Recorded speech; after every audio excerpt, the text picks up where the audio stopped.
사자성어에 사면초가라는 말이 있습니다. 사면초가 한 번쯤은 다 들어보셨죠? 사면초가라는 것은 사방이 온통 적들에 둘러싸여서 고립된 그런 상태를 뜻하고 있습니다. 더 나아가서 주변에 도와줄 사람이 아무도 없어서 외롭고 절망적인 그러한 상황에 놓여 있을 때 사면초가라고 하지요. 이 말의 유래는 이렇습니다. 초나라 항우와 또 한나라 유방이 천하를 제패하기 위해서 오랜 전쟁을 벌이게 됩니다. 마침내 해야에서 한나라의 군대가 이 초나라의 군대를 포위하게 되지요. 그러면서 초나라의 이 군대가 식량도 부족하게 되고 또 사기가 꺾이게 됩니다. 그러던 어느 날 이 항우가 사방에서 초나라의 그 노랫소리가 이렇게 들려지는 것을 듣게 됩니다. 근데 이 노래는 이 한나라 군사들이 이 초나라의 이 고향의 노래를 부르고 있는 거예요. 그러니까 이 노래를 듣고 있었던 초나라 이 군사들이 어떻습니까? 고향이 생각이 나는 거죠. 집에 두고 온 가족들이 생각이 나면서 마음이 너무나도 힘든 거예요. 기가 더 꺾이게 되고 심지어는 이제 달아나기 시작을 한 것입니다. 심지어 항우도 자신조차도 한나라가 벌써 이렇게 초나라를 다 차지했던 것인가? 어쩌면 저렇게 초나라 사람들이 이렇게 많은 것인가? 이렇게 하면서 절망을 하게 됩니다. 결국 항우는 소수의 그 병사들과 함께 그 포위망을 뚫고 벗어나려고 했지만 결국 실패하게 되고 오강에서 자결을 하게 됩니다. 사방에서 들려오는 그 초나라 노랫소리가 항우의 그 심리를 떨게 만들었고 또 병사들의 사기를 완전히 꺾어버린 그러한 일화에서 사면초가다라는 말이 유래가 되었지요. 우리도 이 사면초가라는 단어를 쓸 때가 있습니다. 바로 다가온 어떤 고난이 내 힘으로 도저히 되지 않고 또 주변의 사람들의 도움을 받을 수 없는 그러한 절망의 상황에 놓여 있을 때 우리는 사면초가라고 이렇게 이야기합니다. 성경에도 우리가 읽어보면 여러 가지 많은 사면초가에 있었던 일들이 있지요. 고립되어지고 또 절망되어지고 외부로부터의 그 강한 압박 때문에 굉장히 힘들어했던 그런 사건들이 나오게 됩니다. 그 중에 대표적인 사건이 바로 출애굽한 이스라엘 백성이 홍해 바다를 만난 그 사건이지요. 하나님께서 애굽에 장자의 죽음, 마지막 재앙인 장자의 죽음을 내렸습니다. 그로 인해서 애굽에는 모든 장자가 죽음으로 인해서 울음바다가 되어버린 것이죠. 그로 인해서 이스라엘 백성들이 모세와 함께 바로 이제 애굽을 탈출하고 광야길에 들어서게 됩니다. 그런데 한참 가는데 홍해 바다가 앞에 놓여 있는 거예요. 그 뒤에는 지금 바로의 군차 부대가 막 계속적으로 따라오고 있는 그러한 상황에 놓인 것이죠. 또 좌우에는 산들로 인해서 도저히 도망칠 수 있는 그러한 곳이 없는 그런 고립된 상태에 놓여 있었습니다. 이스라엘 백성들은 절망을 하지요. 그리고 모세에게 원망을 합니다. 그리고 애굽으로 돌아가자고 아우성을 치게 됩니다.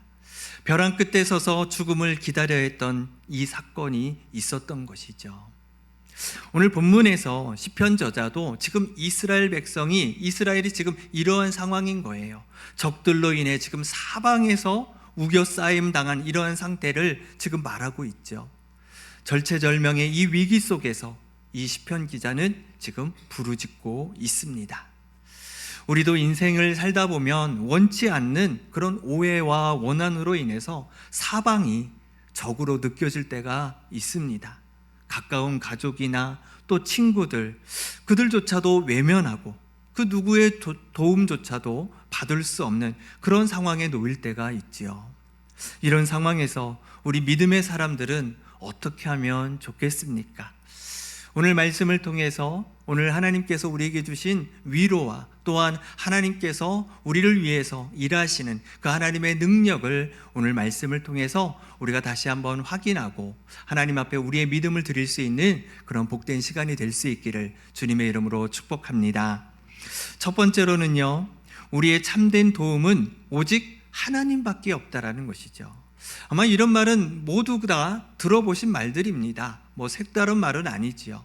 그런데 정말 우리의 삶에 오직 하나님만이 나의 도움이시냐는 거죠. 정말 그렇게 우리가 믿고 신뢰하고 있느냐는 것입니다. 오늘 본문 18절 말씀에 보니까요, 여호와라 이름하시는 주만 온 세계의 지존자로서 알게 하소서, 이렇게 시편 기자가 고백합니다. 여호와 하나님이 온 세계의 지존자이기 때문에 이스라엘을 구해주실 분은 오직 하나님밖에 없습니다. 이렇게 지금 선포하고 있는 것이죠. 오늘 본문의 말씀은요, 이스라엘이 주변 나라들에 의해서 둘러싸여서 지금 위협을 받고 있는 그러한 상황입니다. 오늘 본문 6절에서 8절에 여러 나라들이 지금 등장하고 있는데요, 6절에는 에돔, 이스마엘인, 또 모압, 하가린, 또 7절에는 그발, 암몬, 아말렉, 블레셋, 두로 사람, 8절에는 아수르, 이렇게 나옵니다. 총 10개의 나라들이 지금 이름이 거론되고 있습니다. 나라들의 이름이 어떤 순서대로 나와 있는 것은 아니지만 지금 이 나라들은 동서남북으로 지금 이스라엘의 주변에 붙어 있는 그러한 나라들입니다. 이 나라들이 지금 연합해서 이스라엘 백성들을 침략하려고, 이스라엘 땅을 정복하려고 지금 이들이 협공하고 있는 그러한 상황인 것이죠. 하지만 이스라엘 역사에서요, 이렇게 많은 주변의 나라들이 함께 이스라엘을 공격한 적은 없었습니다. 물론 이들은 이스라엘과 전쟁을 벌였던 그러한 이방의 주변 나라들이었습니다. 하지만 동시대에 함께 존재하지 않았던 그런 나라들도 지금 기록되어 있는 것이지요. 또한 이스라엘과 형제 국가를 맺고 있었던 그러한 나라들도 있었습니다. 그들과 함께 또 협력도 했지만 또 대립의 관계에서 전쟁을 벌이기도 했었던 것이죠. 시편 기자는 역사적으로 없는 사건을 왜 말하고 있는 것일까요? 분명 지금 이러한 상황은 놓여 있지 않지만, 역사적 사건은 아니지만 지금 이스라엘의 국제적인 정세가 매우 심각한 상황에 놓여 있다라는 것을 이 시편 기자가 말하고 있는 것이죠. 이스라엘은 그 어떤 곳에서도 도움을 요청할 수가 없는 것입니다. 사방이 우겨싸여서 자신들을 공격해오고 있는 이 이스라엘에게는 도저히 감당할 수 없는 힘, 도저히 감당할 수 없는 이런 상황에 놓인 것이지요. 말 그대로 사면초가인 것입니다. 이런 상황에서 오늘 시편 기자는 하나님께 기도하고 있습니다. 이 위기에서 건져주시기를 기도하고 있습니다. 하나님의 백성, 하나님께서 아끼시고 보호하시는 이 나라, 이 이스라엘 구원을 해달라고 기도하고 있습니다. 이스라엘을 대적하는 저들에게 하나님의 심판이 임하도록 기도하고 있습니다. 온전히 하나님만이 우리를 도우실 유일한 분이심을 고백하고 있습니다. 어떻게 고백하고 있습니까? 하나님만이 온 세계의 지존자이심을 믿고 간구하고 있다라는 거예요. 하나님만이 온 세계의 지존자이시다.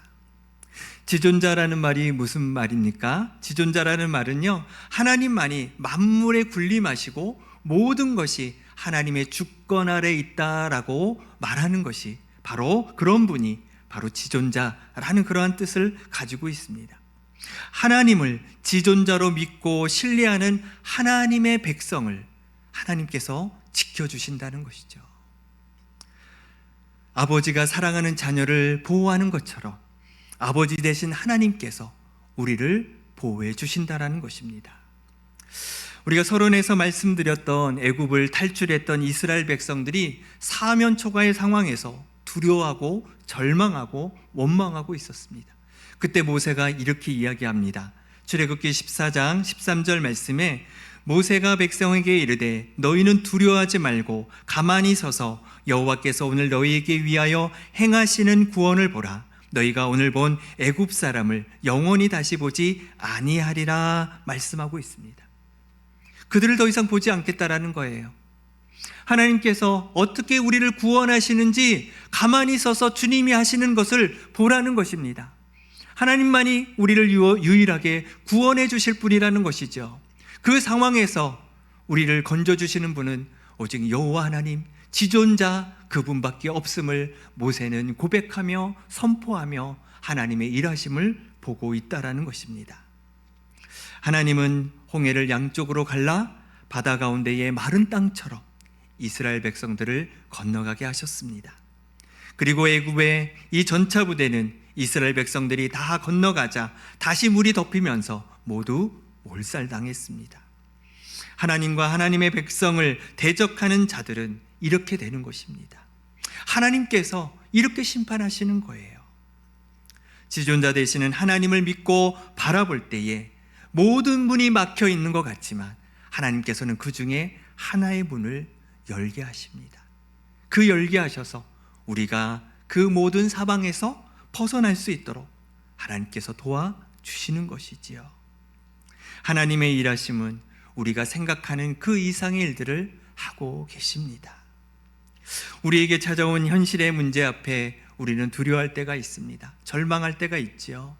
믿고 신뢰했던 주변의 사람들에게 배신당하고 그 허탈함 속에 사람들에 대한 불신으로 힘들어하는 사람들이 있습니다.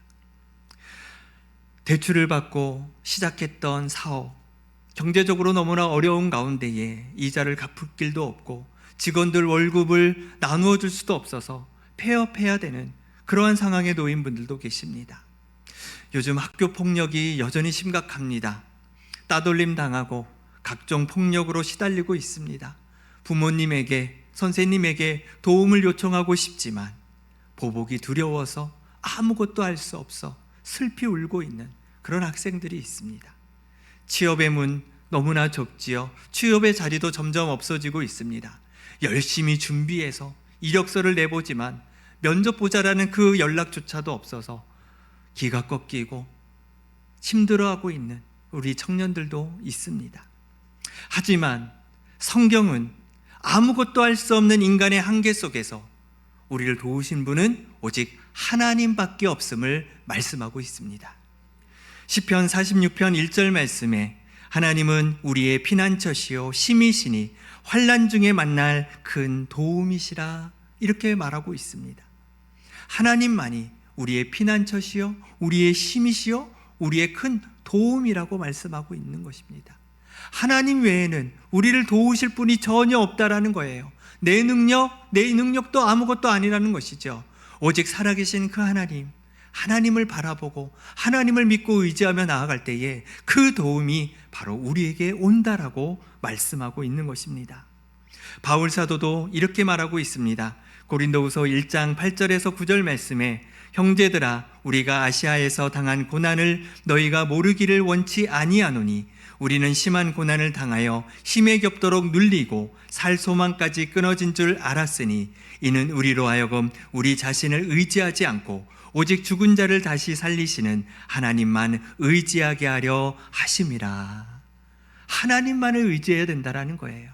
살 소망이 끊어질 때에, 힘에 겨울 때에 오직 우리가 바라볼 분은 하나님밖에 없음을 바울 사도는 그 삶의 모든 고난 가운데에 하나님을 의지하고 있습니다. 모든 상황이 나를 짓누르고 극한 두려움 속에 아무런 희망조차 보이지 않을 때 우리는 오직 하나님께 나아가야 됩니다. 하나님을 찾아야 됩니다. 주님께 기도해야 됩니다. 주님 앞에 우리의 두 손을 벌려 주님을 향해 나아가야 됩니다. 그것이 바로 우리 믿음의 행위입니다. 우리의 믿음의 모습입니다. 그것을 통해서 하나님은 우리를 구하시고 우리를 살리십니다. 하나님만이 나의 큰 도움 되심을 믿고 오직 주님만을 바라보며 나아가는 우리의 삶이 되어야 될 줄로 믿습니다. 두 번째로는요, 과거의 하나님의 은혜가 믿음의 근거가 된다라는 것이죠. 본문 9절 말씀입니다. 9절 말씀에 주는 미디아인에게 행하신 것 같이 기손 시내에서 시스라와 야빈에게 행하신 것 같이 그들에게도 행하소서 이렇게 말씀하고 있습니다. 시편 기자는 과거에 하나님께서 주변 나라들로부터 이스라엘 백성을 구원하셨던 그 사건들을 지금 이야기하고 있습니다. 두 사건이 나오는데요, 이 두 사건은 모두 사사시대에 있었던 내용입니다. 하나는 여사사 드보라가 있을 때입니다. 가나안 왕 야빈과 군대 장관 시스라를 드보라와 또 함께했던 바락을 통해서 승리케 하신 그러한 일이었지요. 또 하나는 사사 기드온 때입니다. 미디안 족속의 지배를 당하고 있었습니다. 하나님은 기드온을 사사로 세우시고 미디안 방백인 오렙과 스엡, 그리고 미디안의 왕 세바와 살무나를 아주 통쾌하게 승리할 수 있도록 하나님께서 인도해 주셨습니다. 두 역사적 사건을 통해서 무엇을 보기를 원하고 있습니까? 하나님께서 우리를 보호하시고 지켜주신다는 것, 어떠한 상황 속에서도 우리를 승리케 하시는 것, 하나님의 백성을 대적하는 자들을 하나님께서 심판하신다는 것을 우리에게 기억하게 하시고, 지금 상황도 힘들고 어렵지만 이 상황을 하나님께서 역전시키시는 분이 누구시다? 하나님이시다라는 것을 다시 한번 우리가 기억하라는 거예요. 그 기억 속에서 다시 한번 하나님을 믿음으로 붙잡으라는 것이죠. 그리고 이 사건들을 통해서 시편 저자가 말하고 싶은 것은 이것입니다. 사사들의 능력이 뛰어나서 승리를 거두게 하신 것이 아니라는 거예요. 여사사 드보라, 이 드보라 사사는 재판을 하던 그러한 사람이었습니다. 전쟁에 나가서 싸울 수 있는 요즘 말로는 걸크러쉬라고 하죠. 여장군 같은 그러한 스타일이 아니었습니다. 전쟁의 전자도 모르는 그러한 여사사였습니다. 기드온은 어떻습니까? 기드온은 겁쟁이였어요. 하나님의 말씀을 계속 의심합니다. 그래서 하나님의 말씀이 맞는지 틀리는지 시험을 했던 사람이 바로 기드온이었습니다. 그리고 하나님께서 전쟁에 나가서 싸울 수 있는 사람들을 뽑으라고 했을 때에 그 뽑은 인원이 고작 300명밖에 되지 않았습니다. 한마디로 아무런 능력이 없는 사람들이었고 수적으로도 터무니없는 부족한 그러한 인원이었습니다. 그럼에도 불구하고 하나님은 그들을 통해서 하나님의 능력을 나타내셨습니다. 그들을 통해서 그들의 이스라엘 민족을 구원해 주시고 모든 민족을 하나님께서 승리로, 이스라엘 백성들을 승리로 이끌어 주셨다라는 것이죠. 그것이 하나님이 하셨던 과거의 은혜였습니다. 바로 이 은혜를 기억하라는 거예요. 이스라엘 역사 속에서 지켜주신 하나님, 그 하나님을 기대하고 다시 이 상황 속에서 그 주님을 붙잡고 주님을 의지하며 나아가야 된다. 그것이 우리가 가져야 될 믿음이라고 이야기하고 있는 것입니다. 역사 속에서 하나님의 백성과 함께 하시고 승리케 하신 하나님을 기억하며 하나님을 향한 믿음을 굳게 하라는 것이죠. 우리에게 은혜를 베푸시기를 원하시는 그 하나님, 우리는 그 하나님을 믿고 의지해야 될 줄로 믿습니다. 우리도 과거를 생각해 보면 어떠십니까? 고통 속에 있었을 때가 있었습니다. 그때 하나님의 은혜가 우리 가운데 있었죠. 돈 한 푼 없던 그런 시절이 있었을 때 어떻습니까? 지금은 우리가 먹고 살고 있습니다. 자녀의 문제로 괴로워했던 때가 있었습니다. 하지만 지금 자녀들이 자신의 길을 잘 걸어가고 있습니다. 갑작스럽게 찾아온 질병으로 낙심하고 있었지만 지금은 건강을 유지하며 살아내고 있습니다.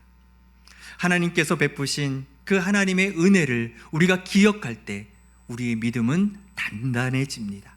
그래서 지금 현재의 두려움 속에서도 그 믿음을 가지고 우리가 나아갈 수 있도록 하나님께서는 과거의 그 은혜와 과거에 하나님께서 함께 하셨던 그것들을 다시 상기함으로 인해서 믿음을 붙잡고 하나님을 향해 나아가도록 우리에게 말씀하고 있는 것이지요. 과거의 하나님이 아니라 지금 현재도 살아계신 하나님을 믿어야 됩니다.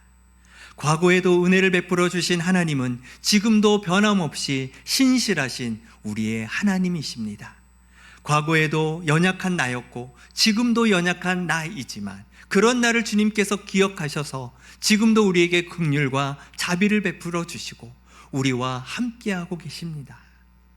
지금의 절망과 두려움은 과거에 베푸신 그 은혜를 기억함으로 우리는 극복할 수 있습니다. 이것이 우리에게 필요한 신앙의 자세인 것이죠. 우리를 향한 하나님은 어제나 오늘이나 늘 변함없으신 하나님이시라는 사실을 여러분들 믿으시기를 바랍니다. 구약을 대표하는 선지자 하면 엘리야가 있습니다. 엘리야는 북이스라엘 아합 왕 때 활동했던 그러한 선지자입니다. 아합 왕은 북이스라엘에서 아주 악명 높은 그러한 왕이었습니다. 나라가 우상으로 가득 채워져 있는 그러한 상황이었습니다. 엘리야는 우상을 숭배했던 바알 선지자, 이 제사장들 850명과 영적 싸움에서 승리를 거두게 되었지요. 그 승리의 기쁨을 가지고 있었습니다. 그런데 문제가 생긴 거예요. 아합 왕의 그 아내 이세벨이 바알 제사장들을 죽였다라는 그 이유 때문에 엘리야를 죽이겠다고 쫓아온 것입니다. 극도의 두려움으로 엘리야는 도망치게 됩니다. 어디로 도망칠까요? 바로 하나님의 산 호렙산으로 도망치게 됩니다. 얼마나 두려웠는지 몸이 완전히 탈진이 되었습니다. 영적으로도 완전히 소진된 상태입니다. 거의 죽음의 상태에 놓여 있어서 하나님께 이야기합니다. 저를 죽여주십시오. 저를 죽여주십시오. 하나님께서 어떻게 하셨을까요? 죽여달라고 하나님께서 죽여주셨을까요? 그렇지 않으시지요? 먼저 탈진된 육체를 회복하시기 위해 하나님께서 먹을 것을 주십니다. 그 먹을 것을 먹고 나서 그가 일어나지요. 그리고 하나님의 그 세미한 소리를 듣게 됩니다. 사람들이 있는 곳에서는 그 하나님의 소리가 들리지 않았어요. 그런데 조용히 하나님 앞에 나오니까 하나님의 그 세미한 소리가 들리기 시작하는 거예요. 그 소리를 들으면서 그의 영혼이 소생되기 시작합니다. 하나님은 죽음에 이르렀던 엘리야를 살리셨습니다. 그리고 하나님이 하시고자 하시는 그 일들이 지금도 이루어지고 있고 다시 엘리야에게 그 선지자로서의 그 사명을 다시 불러 일으키게 되므로 그가 많은 사역을 감당하고 하나님 앞에 영광을 올려드립니다. 후에 엘리야는 죽음을 맛보지 않고 병고타고 하나님 나라에 올라가게 되지요. 삶의 위기 속에 오직 하나님만이 우리의 해결자 되심을 믿으시기를 바랍니다. 우리 앞뒤 좌우가 다 막혀 있을 때 여러분들은 어디를 바라보고 계십니까? 하늘에 계신 하나님을 바라보시기를 바랍니다. 사람들도 힘들면 하늘을 바라보잖아요. 하물며 하늘에 계신 하나님 아버지를 믿는 우리는 더욱 하늘을 바라보며 우리의 두 손을 다 들고 오직 하나님만이 나의 구원자 되십니다. 하나님만이 나의 큰 도움이 되십니다. 하나님, 저는 아무것도 알 수 없습니다. 하나님, 저는 아무것도 능력이 없습니다. 오직 주님만 나의 능력이 되어주십니다 라고 우리는 고백해야 될 줄로 믿습니다.